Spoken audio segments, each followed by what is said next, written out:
My parents skipped my NICU baby because my brother lost his job and said, "We will visit soon." They never did. So I cut the family off financially, moved away, then Grandpa left everything to my daughter. Now they're begging and melting down. Hey, Reddit, my family thought I'd always be their safety net. Spoiler, I wasn't. They ignored me when my kid was in the NICU, so I cut them off, moved across the country, and let them deal with their own mess. But it didn't end there. Let me start from the beginning. My name's Mason, 32 years old. Grew up in Ohio, the kind of town where everybody knows everybody, where family barbecues happen every other weekend, and cousins treat each other like siblings. At least, that's what I thought family was supposed to be. I met my wife Zoe in college. We got married young, planned to wait a few years before kids, but life has its own timeline. When Zoe got pregnant last spring, we were scared but excited. We did everything by the book. Doctor visits, prenatal vitamins, nursery paint colors, baby name debates. We didn't expect perfection, but we at least thought we'd bring our baby home like normal people do. Instead, on a quiet Tuesday night, 6 weeks early, Zoe went into labor. One minute we were eating dinner, the next we were in the ER with doctors talking fast and words like premature and NICU flying around. They prepped Zoe for an emergency C-section. Our daughter, Sophia, came out tiny. 2 pounds, barely bigger than my hand, her skin almost see-through. They rushed her to the NICU before Zoe even got to hold her. I didn't know babies that small could survive. The doctor told us straight, "She's critical, but stable. We'll do everything we can." That first night, after Zoe was settled in recovery, I sat in the NICU, surrounded by beeping monitors and wires hooked to my baby's body. I didn't move for hours, just watched her chest rise and fall under the machines. Around midnight, I finally pulled out my phone and typed into the family group chat. It has my parents, Tom, the aunts and cousins, and my grandfather Nolan, who mostly lurks and doesn't post. Sophia's here early, in the NICU. Please keep her in your prayers. No big speech, no drama, just what was happening. The read receipts popped up. A few minutes later, my Aunt Lucy responded. Not with questions. Not with how's Zoe? Or is the baby okay? She sent 3 pictures. One of her holding a drink on the beach, one of the hotel pool, one of a sunset. Captioned, "Best trip ever! Cancun doesn't disappoint." That was it. I stared at it, thinking maybe she hit send by mistake. But then my cousin Lisa heart reacted to it. My brother Tom dropped a thumbs up emoji. Nobody said a word about Sophia. I told myself they were busy, that they'd call tomorrow, that maybe they didn't know what to say yet. Zoe's parents live overseas, and her sister just had twins 2 weeks before, so they were stuck juggling their own chaos and couldn't make the trip. The next morning, the chat finally lit up, but not about us. Tom lost his job overnight. Big layoff at the plant. He was panicking about bills, his apartment, everything at once. My parents rushed to help him. Meetings with HR, calls to his landlord, digging through paperwork. Mom texted me, "We're dealing with Tom right now. We know Sophia's safe with you. We'll come by soon." They never did. Zoe stayed in the hospital for 3 days recovering. She couldn't visit the NICU much at first, so I sat there alone most of the time, eating from vending machines, trying to understand the doctor's explanations about oxygen levels and feeding tubes. When Zoe was discharged, she cried all the way home because we had to leave Sophia behind. I promised I'd stay at the hospital as much as I could so Sophia wouldn't be alone. So that became my life. Wake up, drive to the hospital, sit by the incubator, talk to doctors, go home late, repeat. On day 5, a nurse finally told me I could touch Sophia for the first time. My hand shook so bad I almost didn't want to try, scared I'd hurt her. But she wrapped her whole tiny hand around my pinky, and I swear something changed in me right there. Like, whatever it takes, kid. I got you. Still, no family came. Not one person. By the second week, I stopped expecting them. I'd scroll through Facebook and see the usual posts. None of them about Sophia. It stung worse because I'd been there for all of them. When Tom's car got repossessed 2 years ago, I lent him the money to get it back so he wouldn't lose his job. When Lisa's landlord threatened eviction, I covered her rent a few times. And when things stayed tight, I set up a small monthly transfer. Lucy's daughter lived in our guest room for a whole semester when things got messy at home. But now, radio silence. The only person who showed up was Henry. Henry's been my best friend since high school. We don't talk every day, but when stuff goes bad, he's there. One evening around 9, he walked into the NICU waiting room holding 2 coffees, handed me one without a word, sat down, asked how Zoe was holding up. When I told him nobody from my family had visited, he just shook his head slowly like he wasn't even surprised. He didn't give me some motivational speech, didn't tell me to keep my head up. He just sat there for an hour, talking about football scores and his messed up boss at work, letting me feel normal for the first time in weeks. Before leaving, he said, "Text me if you need a break, man. I'll come sit with her." I nodded, but I didn't text. It wasn't about pride. I just didn't know how to ask for help anymore. By the end of the month, I had a routine. Mornings with Sophia, afternoons grabbing quick food, evenings talking to doctors, nights in the waiting room with my phone on silent. Still no calls, no visits, no one followed up with a single question. It was like the moment I needed them most. They all vanished. But I stayed, because somebody had to. Ikashi, Achi, every morning I walked into that hospital the same way. Swiped my visitor badge, nodded at the same tired nurses. The NICU was quiet, but never still. Same nurses, same routines, the same long hours. Zoe split her time between home and the hospital now. She'd sit with Sophia for hours when she could, but she was recovering from surgery and the drive wore her out. I told her to stay home some days, rest a little. I could handle things here, because the truth was, nothing else was moving. The family chat stayed silent about Sophia. Every couple of days, Lucy would post another picture of herself at some restaurant or by the pool. Tom sent a link to a meme about work stress. Lisa posted about a concert she was going to. Not one message asking about the baby. Not a single, "How's she doing?" Nothing. It wasn't like I expected long visits. A text would have been something. A quick stop at the cafeteria for 5 minutes. Anything to show they gave a damn. I thought about all the times I'd shown up for them. Cars, rent, tuition, a spare bed when they had nowhere else. I had been there for every single one of them. And now? Silence. Henry kept showing up, though.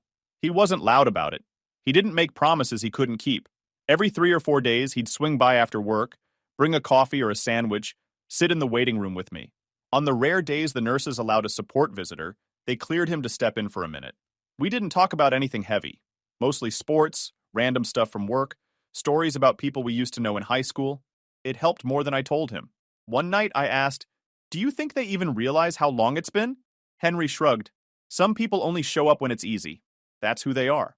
He didn't say it with anger, just a fact. By day 15, Sophia was off one of the machines. She was still tiny, still hooked up to tubes, but she was breathing stronger. The nurse let me help change her diaper for the first time. My hands felt clumsy next to her little body, but she grabbed my finger when I was done, like she knew it was me. I texted the family chat. "She grabbed my finger today." Lucy liked it. Tom sent a thumbs up. That was all. Zoe's family checked in sometimes over video calls. Her mom cried every time she saw Sophia on camera. They wanted to be here, but they lived overseas and couldn't travel yet. But my side? They had no excuse. By the 3rd week, I'd gotten used to the hospital cafeteria food. Learned which vending machine sometimes ate your money and which one didn't. Knew the nurses by name. I was here so much they didn't even ask for my ID anymore. One afternoon, I saw Lisa had posted a quote on Facebook. "Family sticks together through everything." I stared at it for a long time, sitting there with my hospital coffee going cold. The worst part wasn't anger. It was the quiet. No messages, no visits, no nothing. It made me replay things in my head I didn't want to think about. The same reel.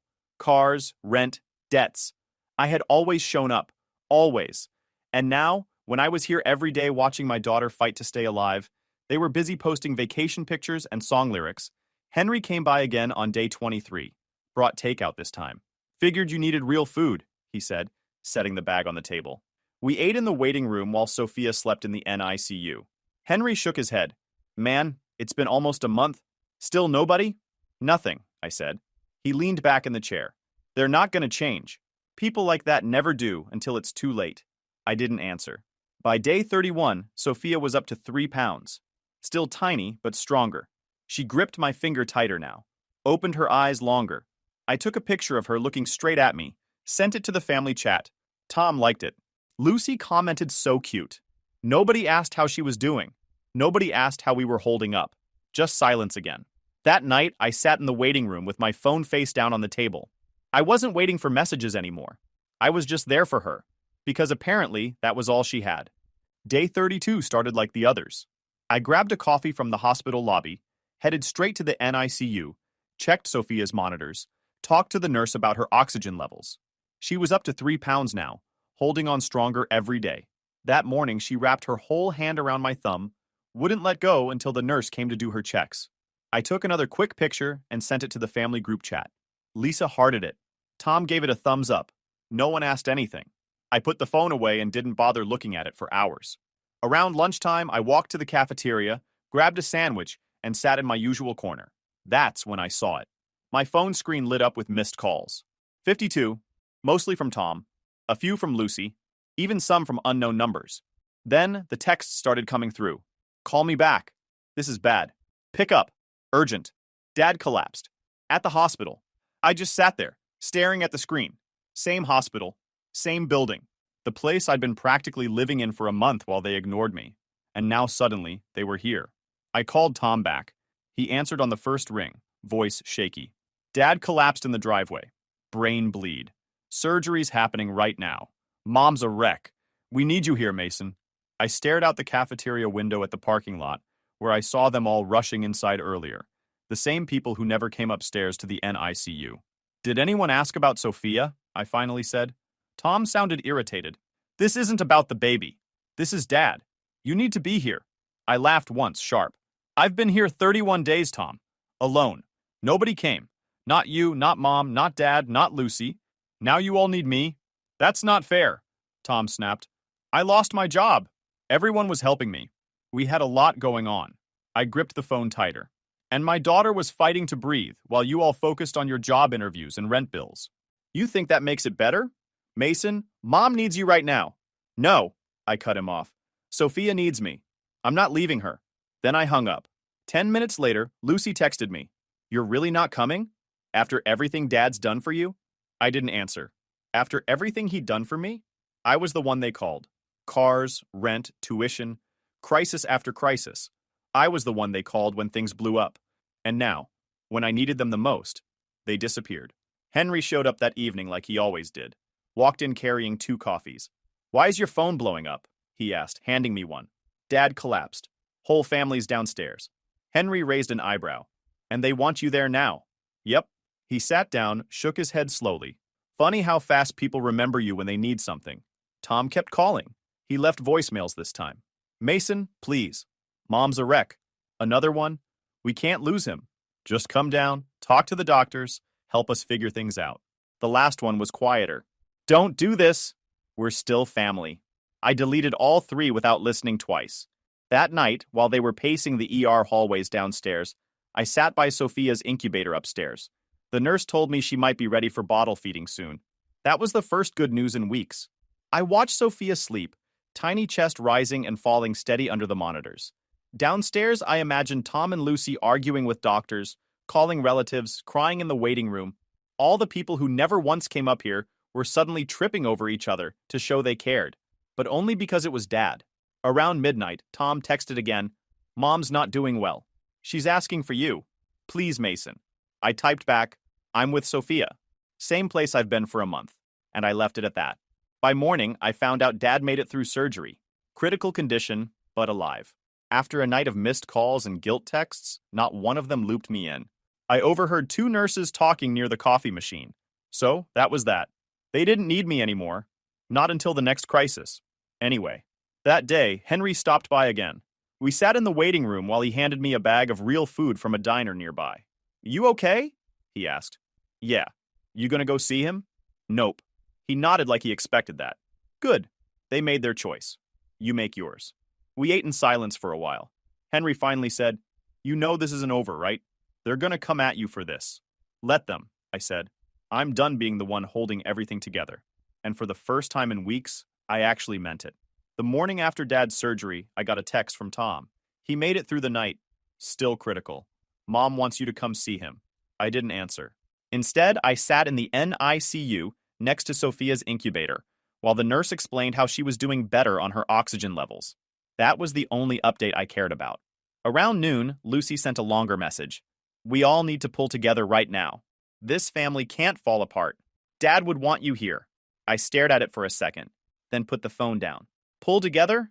Where was that attitude when I was sitting in this hospital for a month straight while my baby fought to breathe? That night, I sat with Henry in the cafeteria. He was halfway through a burger when I told him, I'm done helping them. He wiped his hands. Helping how? Money, bills, all of it. I've been carrying half this family for years. Henry nodded slowly, like he saw this coming. About time you stopped. The next morning, I logged into the tuition account I'd set up for Lucy's son. Canceled the auto payments, deleted my card. I didn't tell her.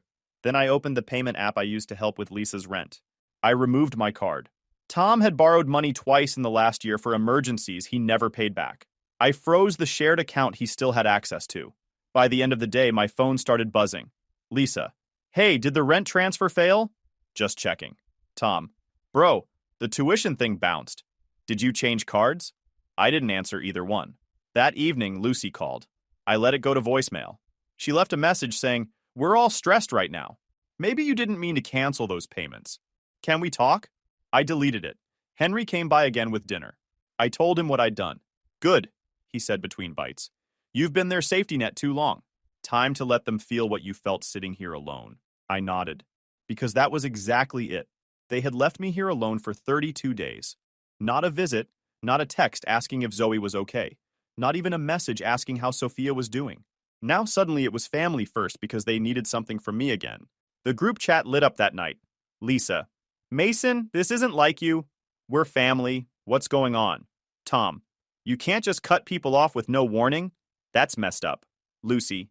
Dad's in the hospital and you're making it about money? I read every message. Didn't respond to a single one. Instead, I sat in the NICU with Sophia while the nurse taught me how to hold her with the feeding tube in place. She was still so small but gripping my finger like she had something to prove. That was the only thing that mattered right then. The next day, Tom sent a wall of texts. Mom's crying about you. We're all dealing with a lot. Cutting off the money right now is cruel, man. Dad wouldn't want this. I typed back one sentence. Dad wouldn't have wanted you to ignore my kid for a month either. Then I muted the chat. Henry showed up later with 2 coffees. They blowing up your phone again? Yeah, I said. He smirked. Let 'em. Maybe now they'll get it. They won't, I said. But I'm done explaining myself. That evening, while they argued in the group chat about me turning cold, I helped the nurse move Sophia to a quieter corner of the NICU. She was stronger now, didn't need as many wires, and they wanted her away from the main hallway where alarms kept going off. I packed up her tiny blankets, the couple of baby outfits Zoe had brought, and carried them across the room while Sophia slept in the nurse's arms. The nurse cleared Henry to step in as my support person. He carried the blankets in and hung the little name card on the side of her crib. She's doing better, he said, looking at her. Yeah, I said. She is. Later that night, I checked my phone one last time. More messages from Tom. More guilt trips from Lisa. Lucy demanding to talk for the sake of the family. I deleted every single one. Then I shut the phone off completely. Because for the first time in a long time, things actually felt quiet. And I wasn't planning on letting them ruin it. Over 2 days after I shut off the family's access to everything, I got a call from my grandfather, Nolan. He didn't call often. Mostly birthdays, holidays, big stuff. So when I saw his name on my screen, I figured it was about Dad. But it wasn't. You at the hospital? He asked. Yeah, I said. How's the baby? It was the first time anyone from my side of the family had asked that question. She's stronger, breathing on her own now. There was a pause, then he said, I've been watching this family for a long time, Mason. Seeing who shows up, who doesn't. Your grandmother would have been ashamed. I've been in that family thread for years, mostly quiet. But I saw it all. I know nobody came for you or Zoe. Nobody cared enough to be there. They only started calling when your dad collapsed. That's about right, I said. I'm changing my will, he said flatly. Everything goes to Sophia. Not you. Not your brother. Not your cousins. To her. I blinked at the phone. That's a lot. She's the only innocent one left, Nolan said. She deserves a real chance at life. The rest of them? They made their choices. I didn't argue. Didn't try to talk him out of it. Because deep down, I knew he was right. 3 days later, it all blew up. The group chat lit up with screenshots of the new will. Lisa, what the hell is this? Tom, this isn't final, right? He can't just do this. Lucy, Mason, what did you say to him? I didn't answer. Tom tried calling. Twice. Then Lucy called. Then Lisa. Finally, Tom texted, You turned him against us. Admit it. I sent back one line. I didn't have to. They started blaming each other next. Lucy accused Tom of not visiting enough. Lisa said Lucy only cared about vacations. Tom said Lisa never called Dad unless she needed money. It was chaos. While they tore each other apart in the chat, I sat in the NICU holding Sophia for the first full hour the nurses allowed. She was still tiny, but warm, and breathing steady against my chest. That was all I cared about. Later that night, Nolan called again. "They're losing their minds," he said, sounding almost amused. "I can imagine," I said. "Let them," he said. "They think they're entitled to everything just because they share my last name. They forgot what family actually means." I didn't respond because I didn't need to. He was saying everything I'd been feeling for a month. The next morning, Tom tried again. "You're really gonna let him cut us out? After everything Dad's done for you?" I stared at that message a long time. Everything Dad had done for me? Dad wasn't the one covering rent, paying tuition, fixing cars, bailing people out of financial messes for years. That was me, and they all knew it. Lucy finally sent a long text about family unity and how Sophia would want cousins around as she grew up. I almost laughed at that one. They didn't ask about Sophia when she was in the NICU for a month. They didn't ask when she was fighting to breathe. But now that her name was on the will, suddenly they cared about her future? Yeah, right. Henry stopped by with dinner again that night. I told him about the will. He whistled low. "No wonder they're blowing up your phone. They think I planned this," I said. "Did you?" I shook my head. "Didn't have to. Nolan saw everything himself." Henry smirked. "Actions have consequences." Guess they finally learned that. The family chat kept melting down for the next 2 days. Lisa sent some long paragraph about how unfair it was, about how Dad would have wanted balance. Tom demanded a family meeting. Lucy suggested getting lawyers involved, which made everyone else freak out even more. I stayed silent through all of it, didn't answer calls, didn't respond to texts, because for once, none of this was my problem. Instead, I spent the next afternoon holding Sophia again, while the nurse explained how she might be ready for her first bottle in a few days. She was stronger every time I saw her, and while my family fought over money and property, I realized they still hadn't asked the one question that mattered. Not once had they asked how she was doing. Not once. By the end of the week, Nolan sent a group message himself. "The will is final. Stop calling me." Just like that. And the chat went dead. By the time Nolan's group message shut everyone down, I already knew what I was going to do next. Zoe and I had been talking quietly for a week. Her sister's friend in Colorado worked at a children's hospital with a top-tier NICU follow-up program. They had a job opening for me too. Part-time, flexible hours, decent pay. The relocation package covered most of the costs. Best part? It was close to the specialists Sophia would need as she grew. I didn't tell anyone except Zoe and Henry. Sophia was discharged that week on low-flow oxygen. Our neonatologist cleared her to fly and signed the airline forms. We rented a portable oxygen concentrator with extra batteries, and the airline noted the device on our reservation. 2 days before we left, I sent one photo to the family group chat. Sophia asleep in her car seat. 2 suitcases behind her. No words. No caption. The first reply came from Lucy. "Where are you going?" Then Lisa. "Wait, are you moving?" Tom came in last. "Seriously? After everything that's happened?" I locked my phone and didn't respond. The day of the flight, Henry helped us load the car. "You sure about this?" he asked, strapping the last suitcase down. "Yeah," I said. "It's time." He nodded. "Good. They don't deserve a heads up anyway." We pre-boarded so I could set up the concentrator under the seat and run the cannula without a rush. At the airport, I saw Tom pacing near the entrance before we even got out of the car. Zoe glanced at me. "You want to deal with him?" I shook my head. "I'll keep it short." Tom walked up fast the moment he spotted us. "You're just leaving?" he demanded. "No goodbye? No explanation?" I looked at him evenly. "I was in the NICU for a month. You never showed up. Not once. So no, I don't owe anyone an explanation." "That's not fair," he snapped. "Dad almost died. We were dealing with a lot." I kept my voice calm. "And I was dealing with a 2-pound baby who might not make it through the night. But none of you cared until there was money involved." Tom opened his mouth, closed it again, then said, "Mom doesn't understand what's happening. She thinks this is all some big misunderstanding." "Is it?" I asked. He didn't answer. Zoe walked past us toward the terminal with Sophia in her arms. Henry followed carrying bags. Tom looked after them, then back at me. "So that's it? You're cutting everyone off?" "No," I said. "You cut yourselves off when you disappeared." I walked inside without waiting for a reply. On the plane, Sophia slept against Zoe's shoulder the entire flight. I kept my phone off. By the time we landed in Colorado, the group chat had 47 new messages. I didn't read any of them. Our new apartment was small but bright, 10 minutes from the hospital. Henry stayed a day to help us move in before flying back home. "Feels weird not seeing your phone blowing up." he joked as we set up Sophia's crib. Yeah, I said. Feels better this way. The family didn't take it well. Lucy sent a long text about family unity. Lisa asked if we could have a video call to clear the air. Tom kept saying Mom was confused about why I was being so cold, but none of them said a single word about Sophia. Not one. It was always about the money, the will, the inheritance. Never about the baby they ignored for 32 days. Meanwhile, Sophia had her first checkup at the new hospital. The specialist said she was gaining weight fast, breathing strong, hitting every milestone she needed to, and to keep her on low-flow oxygen for now. Zoe cried in the car afterward, but this time it was relief, not exhaustion. That night, I posted one photo on social media. Sophia smiling in her new crib under a mobile we bought that afternoon. Caption: fresh start. I saw the views go up, family names on the list, but no comments. Henry texted, bet they're losing their minds. I just sent back a shrug emoji, because for the first time in months, life finally felt quiet, and I wasn't about to let them back in. 3 weeks after we moved, the family chat went quiet. No angry messages, no calls, no fake apologies. They finally realized I wasn't coming back.